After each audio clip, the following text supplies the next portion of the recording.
محمد في أوسط كلامنا اللهم صل على سيدنا محمد في آخر كلامنا۔ معزز سامعین اکرام، اسٹیج پر جلوہ افروز حضرات علماء کرام اور پردہ نشین میری ماں اور بہنوں، السلام علیکم ورحمۃ اللہ وبرکاتہ۔ الحمدللہ آپ تمام حضرات کا یہ پروگرام اپنے اختتامی مرحلے سے گزر رہا ہے اور بہت ہی تھوڑے وقت میں چند ضروری گزارشات آپ حضرات کی خدمت میں پیش کر کے انشاءاللہ دعا ہو جائے گی۔ تو جو دو چار حضرات بیٹھے ہوئے ہیں آپ لوگ تھوڑا اور قریب آ جائیں، میں زیادہ وقت نہیں لوں گا۔ تھوڑی سی بیدارگی آنے کے لیے میں ایک چھوٹا سا لطیفہ سنانا چاہتا ہوں، اس کا سہارا لینا چاہتا ہوں۔ ہم اور آپ سنتے ہیں کہ کوئی اگر کسی کو ٹھگ لے تو کہتے ہیں ٹوپی پہنا کر چلا گیا۔ ٹھگ لینے والے کو کیا بولتے ہیں؟ ٹوپی پہنا کر چلا گیا۔ تو آج ہم اس کو معلوم کرتے ہیں یہ ٹوپی پہنا کر چلا گیا بنا کیسے؟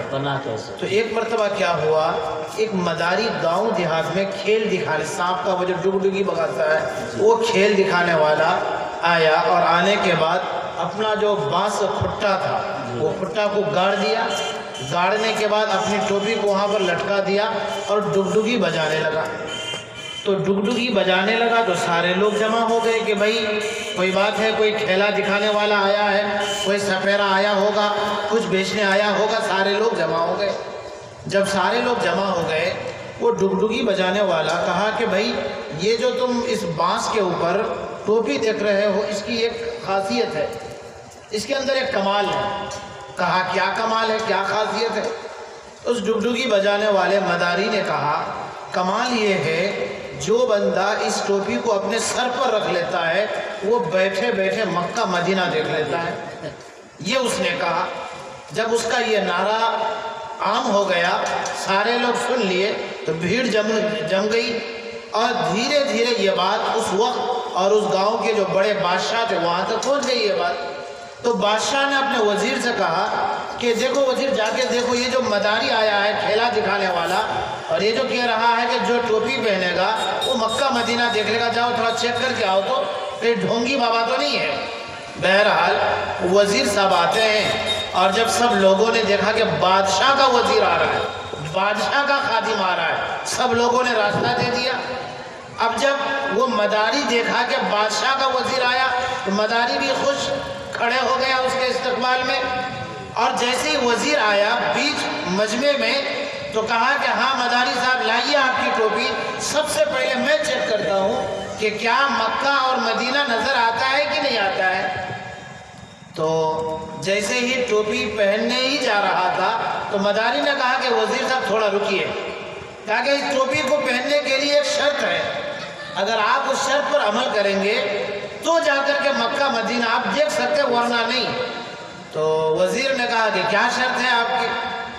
تو اس مداری نے کہا شرط یہ ہے کہ اس ٹوپی کو پہننے کے بعد مکہ مدینہ اسی بندے کو نظر آتا ہے جو صحیح نسب والا ہو، یعنی جس کا باپ دادا ہو، بغیر باپ کے نہ پیدا ہوا ہو، جس کو اگر ہم بازاری زبان میں کہیں تو حرامی النسل نہ ہو، یعنی اس کا باپ ہو، وہ دیکھ پائے گا۔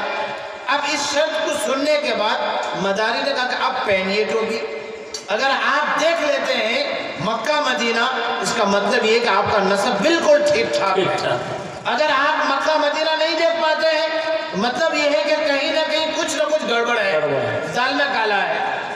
اب وزیر ڈرتے ڈرتے ٹوپی سر میں لگایا۔ اب جب ٹوپی سر میں لگایا تو نہ مکہ نظر آ رہا نہ مدینہ نظر آ رہا ہے۔ اب یہ وزیر پریشان، بولوں تو کیا بولتا ہوں؟ اگر کہتا ہوں کہ مکہ مدینہ نظر آ رہا ہے تو خود اپنے اوپر بھروسہ نہیں ہے، میں خود کو یقین نہیں دلا سکتا، جھوٹ بول رہا ہوں۔ اور اگر کہتا ہوں کہ مکہ مدینہ نظر نہیں آ رہا ہے تو سارے لوگ میرا مذہب پڑھیں گے، اس کا مطلب یہ کہ یہ حرامی النسل ہے۔ اب یہ بیچارہ کیا نہیں کرتا، کہہ دیا کہ ہاں بھائی مجھے مکہ مدینہ دونوں نظر آ رہے ہیں، چلو ٹوپی نکال کے رکھ دیا۔ اب یہ بات بادشاہ تک پہنچی کہ بادشاہ سلامت، آپ نے جس وزیر کو چیک کرنے کے لیے بھیجا تھا اس نے بالکل پرفیکٹ چیک کر کے بتا دیا کہ مکہ مدینہ نظر آ رہا ہے۔ تو بادشاہ نے سوچا کہ بھائی کیوں نہ یہ فضیلت میں بھی اپنے ہی گاؤں میں رہ مکہ مدینہ جانے کے لیے پاسپورٹ بنانا ہے، ویزا کا مسئلہ ہے، ٹکٹ کا مسئلہ ہے، بہت سارے جھمیلے ہیں، تو کم سے کم ایمرجنسی میں فی الحال لائف میں یہی بیٹھ کر کے مکہ مدینہ دیکھ لیتا ہوں۔ اب بادشاہ آیا، اب سارے لوگ دیکھنے لگے کہ بھئی بادشاہ آ رہے ہیں۔ اب وزیر بیچارہ اس کے دل میں دھک دھکی بچ رہی ہے کہ بھئی بادشاہ ٹوپی پہنے گا، میں نے تو جھوٹ کہا ہے، اب بادشاہ تو ٹوپی پہنے گا تو وہ جو کہے گا کہ بھئی مجھے تو نظر نہیں آ رہا ہے تو پھر میری خیر نہیں رہے گی۔ بہرحال بادشاہ آیا اور اس نے کہا لاؤ بھائی میں بھی ٹوپی پہنتا ہوں۔ تو پھر وہی مداری نے کہا کہ بادشاہ سلامت عالی جا، رک جائیے 2 منٹ، ایک میری چھوٹی سی شرط ہے، پہلے اس کو سن لیجئے پھر ٹوپی پہننا۔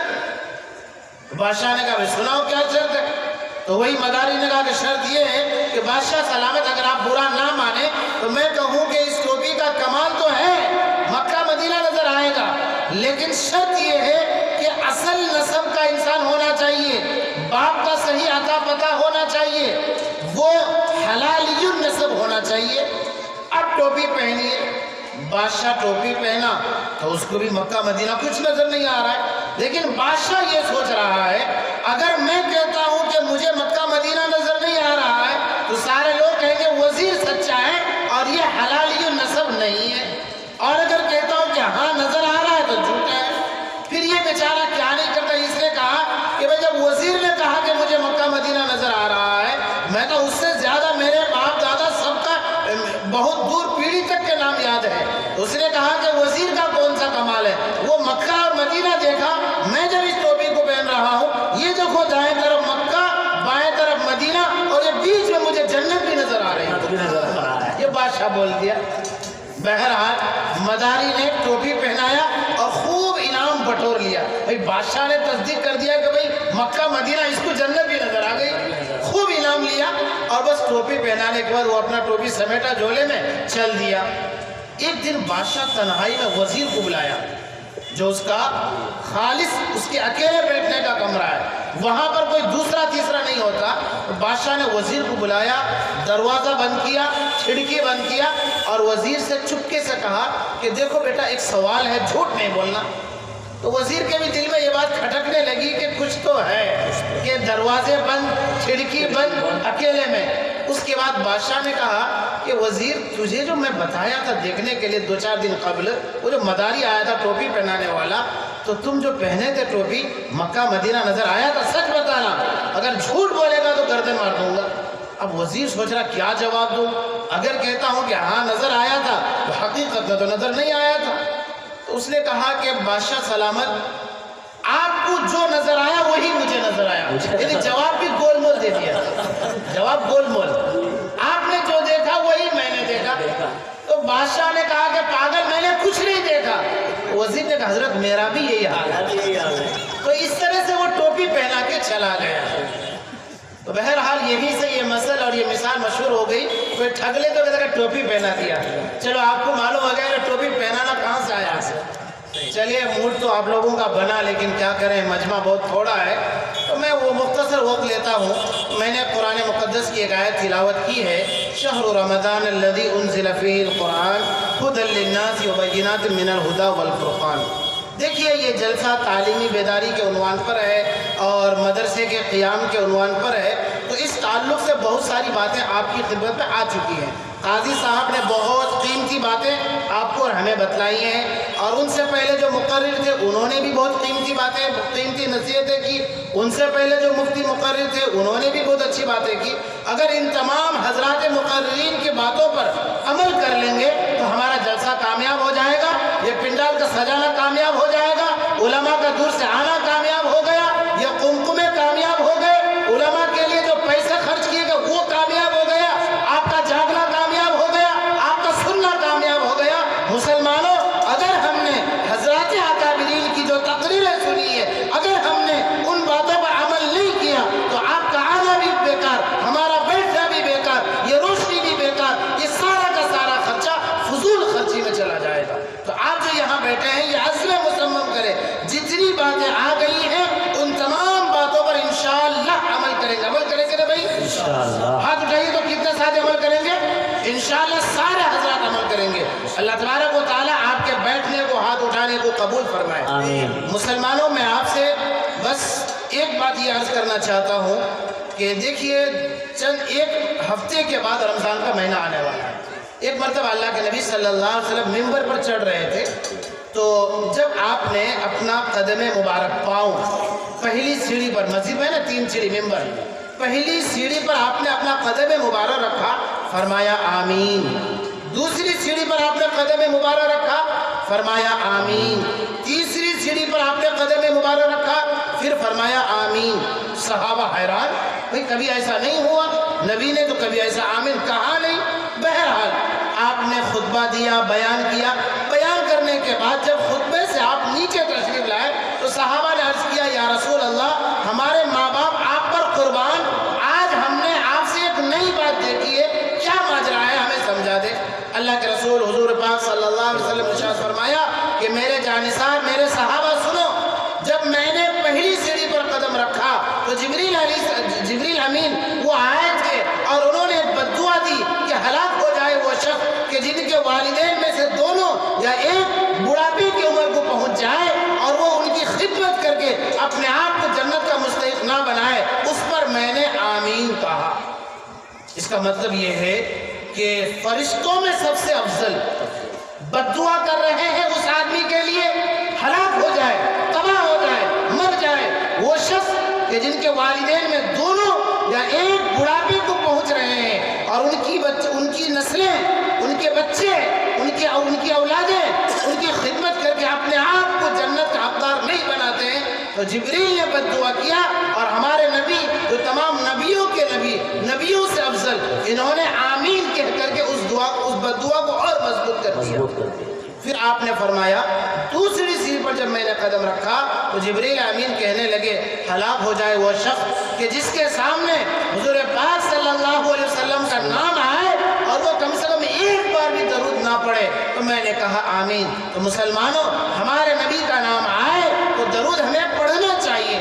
نبی کے احسانات بے شمار ہیں، نبی نے اپنا تن من دھن رات دن ایک کر کے ہم گنہگاروں کے لیے اللہ کے سامنے مغفرت مانگ کے گئے ہیں کہ اللہ میں تو یہاں سے جا رہا ہوں، میری امت یتیم ہو رہی ہے، اللہ میری امت کا خیال کرنا، اللہ میری امت کی ذمہ داری آپ کے قبضے میں ہے۔ تو آپ صلی اللہ علیہ وسلم نے آخر وقت میں بھی آپ جیسے اور ہم جیسے گنہگار امتیوں کو نہیں بولا، اس لیے آپ نے فرمایا آمین۔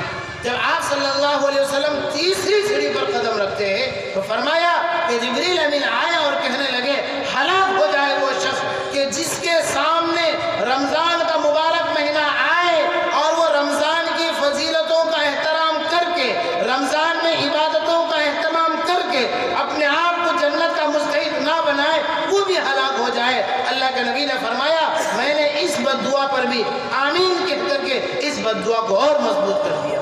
تو مسلمانوں، اس حدیث کی روشنی میں مجھے یہ بتانا ہے کہ رمضان ہمارے سامنے ہے، اس کا استقبال کرنا ہے، اور استقبال کیسے کرنا ہے کہ ہم پکے سچے مسلمان ہو کر کے، داڑھی نہیں رکھتے داڑھی رکھ کر کے، نماز نہیں پڑھتے تھے نماز پڑھیں گے۔ کوئی کیوں نماز پڑھ رہے ہو؟ سامنے رمضان آ رہا ہے اس لیے میں نماز پڑھ رہا ہوں، پھر رمضان میں نماز پڑھیں گے، انشاءاللہ 11 مہینے نمازی بن جائیں گے۔ تو رمضان کے آنے سے پہلے ہم ہر اعتبار سے تیار ہو جائیں گے۔ روزانہ آدھا پارہ پڑھتے تھے، 1 پارہ پڑھنا شروع کر دیں گے۔ 10 دن میں آدھا پارہ پڑھتے تھے، 5 دن میں آدھا پارہ پڑھیں گے۔ یعنی عبادت میں اپنے آپ کو اور عبادت میں اضافہ ہمیں کرنا ہے، یہ رمضان کی تیاری ہے۔ جب ہم اپنے آپ کو رمضان کے فارغ کر دیں گے، خالی کر دیں گے، اپنے آپ کو تیار کر دیں گے، پھر جب رمضان آئے گا تو یہ رمضان اللہ کا مہینہ ہے، اللہ کا مہمان ہے۔ اس رمضان کا استقبال ہم کریں گے اور رمضان کے تقاضوں کے مطابق اپنے آپ کو ڈھال دیں گے تو پھر یاد رکھیے وہ جو آخری دن ہوگا رمضان کا، جسے لیلۃ الجائزہ کہا گیا، لیلۃ الانعام کہا گیا، لیلۃ الاکرام کہا گیا، لیلۃ الفضیلہ کہا گیا، اس رات میں اللہ تبارک و تعالی روزے داروں کو جو انعام دیتے ہیں وہ تو دیتے ہی ہے، اس کے علاوہ یعنی پلس میں جا کر کے اللہ تبارک و تعالی فرشتوں سے پوچھتے ہیں، بتاؤ، خود رمضان سے پوچھتے ہیں، بتاؤ میرے بندوں کو تم نے کیسا پایا، تمہارا اکرام کیا کہ نہیں کیا، تراویح کا اہتمام کیا کہ نہیں کیا، روزوں کا اہتمام ہوا کہ نہیں ہوا، تلاوت کا اہتمام ہوا کہ نہیں ہوا۔ جب رمضان ہمارے بارے میں